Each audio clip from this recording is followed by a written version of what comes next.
तमतमाए Narendra Modi rally में क्यों बौखला गए? राहुल गांधी की बात सुनकर नरेंद्र मोदी को अंदर तक क्या इतना हर्ट हो गया कि रैली में राहुल गांधी के लिए इस तरह से बिफर गए प्रधानमंत्री?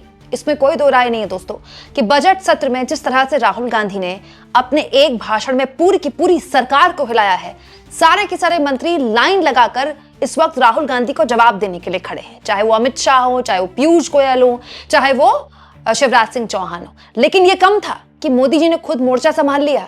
दोस्तों, आज असम में पीएम मोदी ने एक रैली की और रैली में जिस तरह की वो भाषा इस्तेमाल कर रहे थे राहुल गांधी के लिए, बिना नाम लिए, नाम तो खैर राहुल गांधी का मोदी जी लेते ही नहीं है, वो बताता है कि राहुल गांधी के जो आरोप हैं वो मोदी जी को बहुत अंदर तक परेशान कर गए हैं। आपको भूलना नहीं है, 10 वर्ष सत्ता से बाहर रहने की वजह से कांग्रेस और ज्यादा जहरीली हो गई है। उनके टॉप लीडर से नीचे तक उनके जुबान से जहर ही निकलता है। कांग्रेस असम को फिर से अशांति और अराजकता में झोंकना चाहती है। कांग्रेस असम को घुसपैठियों के हवाले करना चाहती है। आप इनके दिल्ली के नेताओं को देखिए, यहां जो इनके नेता हैं उनको देखिए, ये सब घुसपैठियों को बचाने में ही लगे हुए हैं। यही नहीं दोस्तों, असम में नरेंद्र मोदी बाकायदा रैली को संबोधित करते हुए कांग्रेस पार्टी के लिए वही शब्दों का इस्तेमाल कर रहे थे कि कांग्रेस पार्टी जो है मुस्लिम लीग कांग्रेस हो गई है। ये कांग्रेस नहीं है, मुस्लिम लीग कांग्रेस है आज की कांग्रेस। ये बताता है कि कहीं कुछ है जिसने काफी अंदर तक घाव दिया है, कहीं कुछ है जो सीधे सीधे नरेंद्र मोदी को परेशान कर रहा है। दोस्तों, आज नरेंद्र मोदी की असम की रैली में भीड़ थी। भीड़ में जोश भले ही ना हो, हालांकि इस भीड़ में खुद बीजेपी के कार्यकर्ता ज्यादा थे और वो मोदी कार्यकर्ताओं को संबोधित भी कर रहे थे, बता रहे थे जीत का मंत्र।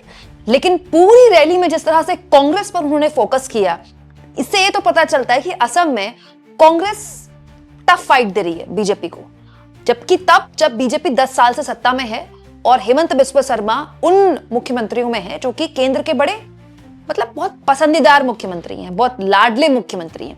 इस बीच आज नरेंद्र मोदी अपनी इस रैली में जिन चीजों का जिक्र कर रहे थे उसको सुनकर एक बात समझ में आती है दोस्तों कि राहुल गांधी ने जो सवाल खड़े किए थे, चाहे वो पूर्व सेना अध्यक्ष की किताब को लेकर हो या फिर चीन को लेकर हो, वो नरेंद्र मोदी आज ऐसा लग रहा था कि उस रैली में कम से कम जवाब देने की कोशिश कर रहे थे, कम से कम राहुल गांधी को तो कर रहे थे।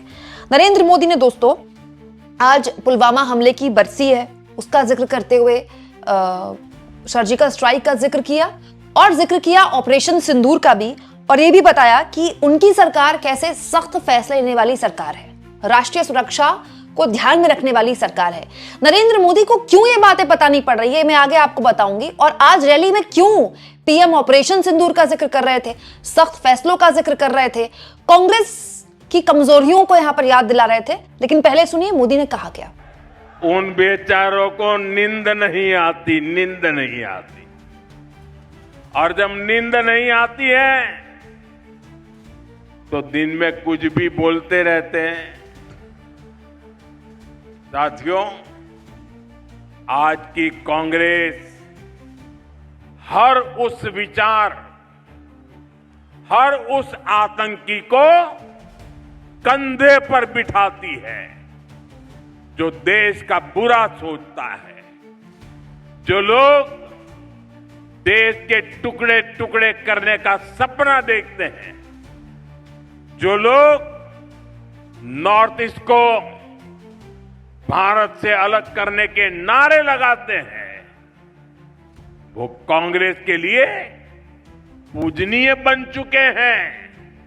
तो दोस्तों, आज पुलवामा का जिक्र क्यों करना पड़ रहा है मोदी को? क्योंकि दोस्तों आज जब पुलवामा का जिक्र हो रहा है तो नरेंद्र मोदी के उस शूट का भी सोशल मीडिया में जिक्र हो रहा है जो पुलवामा हमले के दिन कॉर्बेट नेशनल पार्क में मोदी कर रहे थे, डिस्कवरी चैनल के एक शूट। याद होगा आपको दोस्तों, स्वर्गीय पूर्व राज्यपाल सत्यपाल मलिक की वो बात जो राहुल गांधी से इंटरव्यू के दौरान सत्यपाल मलिक ने कही थी कि जिस वक्त पुलवामा हमला हुआ था उस वक्त उन्होंने पीएम को फोन करके बोला था कि ये हमारी गलती से हुआ है, अगर हमने सेना के जवानों को प्लेन दे दिया होता, रोड से ना जाने दिया होता, तो इस तरह का आतंकी हमला नहीं होता, सेना के जवान बच जाते। तब सत्यपाल मलिक ने दावा किया था कि मोदी ने उनसे कहा था अभी आप चुप रहिए, इस बारे में कुछ बोलिएगा मत। ये भी सोशल मीडिया में तैर रहा है और सोशल मीडिया के तहखाने में तो कुछ भी पुराना नहीं होता। वहीं दूसरी ओर आज पीएम को पुलवामा हमले और ऑपरेशन सिंदूर का जिक्र क्यों करना पड़ा?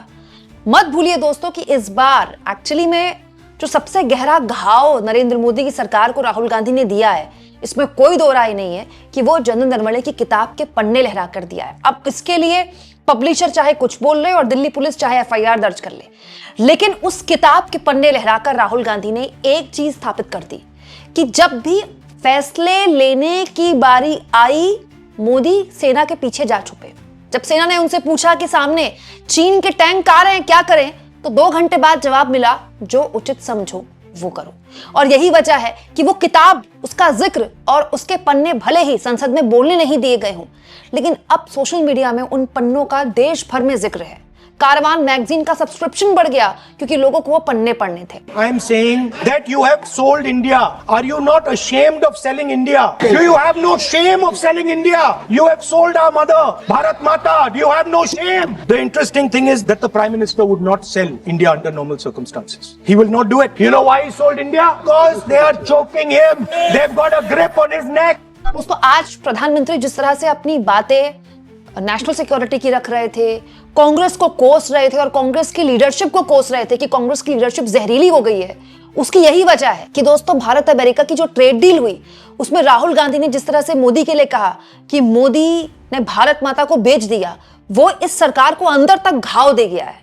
इतने कि सारे मंत्री लाइन में लगे हुए हैं, दिन में 2-2 3-3 बार प्रेस कॉन्फ्रेंस कर रहे हैं, कहीं किसी चैनल में बैठकर जवाब दे रहे हैं, और वो भी कम पड़ जाता है तो रात को 1 बजे वीडियो अपलोड करते हैं। तो दोस्तों आप सिलसिलेवार तरीके से देखें, 15 दिनों में इनफैक्ट ये जो पूरा वाकया हुआ बजट सत्र में राहुल गांधी के आरोपों का, और पूरी की पूरी सरकार जब एकदम भौचक्की रह गई, एक्चुअली में इसकी शुरुआत बजट सत्र से नहीं हुई, इसकी शुरुआत 2-3 महीने से हो रही है। ट्रंप जिस तरह से मोदी का नाम ले लेकर उनको अपमानित कर रहे हैं और उसके जरिए भारत को अपमानित कर रहे हैं। 3 महीने पहले ट्रंप ने बोला था कि वो नहीं चाहते कि मोदी का करियर तबाह हो जाए। क्या है ऐसा जो ट्रंप इस तरह की बात बोलते हैं और भारत सरकार की तरफ से कुछ बोला नहीं जाता? उसके बाद आनंद फानंद में अचानक से ट्रेड डील हो गई। ट्रेड डील हुई ही थी कि राहुल गांधी जनरल नरवणे की किताब लेकर आ गए। उसके बाद ट्रेड डील की डिटेल्स आने लगी। वो मीडिया, वो बीजेपी जो ट्रेड डील के लिए थैंक यू मोदी जी बोल रही थी, बाद में वो अवाक रह गई कि ये हुआ क्या, और वो डिटेल्स लगातार आ रही हूं। और अब सरकार के मंत्री इस वक्त पूरी तरह से बचाव की मुद्रा में, दिन भर राहुल गांधी को जवाब देते रहते हैं, और हालत ये हो गई कि स्वयं मोदी जी को सामने आना पड़ा है। ये बताता है दोस्तों कि प्रधानमंत्री मोदी अंदर तक खुद पर जो ये आरोप लग रहे हैं, चाहे नेशनल सिक्योरिटी को लेकर हो, चाहे यूएस इंडिया ट्रेड डील को लेकर हो, या एप्स्टीन फाइल में हरदीप पुरी के नाम को लेकर हो, उसको लेकर बहुत ज्यादा प्रोटेक्टिव हो गए हैं, बहुत ज्यादा चिंता में है, इसीलिए उनको इस तरह की भाषा का इस्तेमाल करना पड़ रहा है। आपको क्या लगता है? कमेंट बॉक्स में जरूर लिखें।